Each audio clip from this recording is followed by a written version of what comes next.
আমি তো তিস্তা পাড়ের সন্তান। তিস্তা ঘিরে তো অনেক আন্দোলনে আমরা সম্পৃক্ত ছিলাম।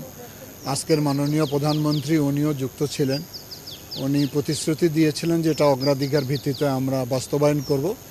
আজকের আলোচনায় ওই আন্তরিকতাটাই আমি লক্ষ্য করলাম। উনি বলছে দ্রুত সময় কাজ শুরু করতে গিয়ে যা যা পরিকল্পনা গ্রহণ করা হবে সেটা আমরা করব।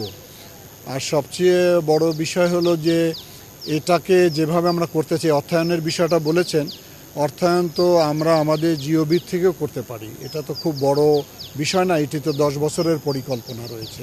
সেখানে বলা হয়েছে যে 12 থেকে 13,000 কোটি টাকা লাগবে। আমি এটা কিছু মনে করি না, তবে টেকনিক্যাল সাপোর্ট হয়তো বহির্বিশ্বের নিতে হতে পারে। সেটি পরীক্ষা করে আমরা দেখব যে কোন দেশের থেকে এটা টেকনিক্যাল সাপোর্ট নেওয়া যেতে পারে। আমি আজকের সবার থেকে আশান্বিত যে অল্প সময়ের ভিতরে আমরা হয়তো এটাকে একটা জাতির সামনে তুলে ধরতে পারবো যে সঠিকভাবে কবে কোন দিন ধরে আনুষ্ঠানিকভাবে কাজ শুরু করা যেতে পারে।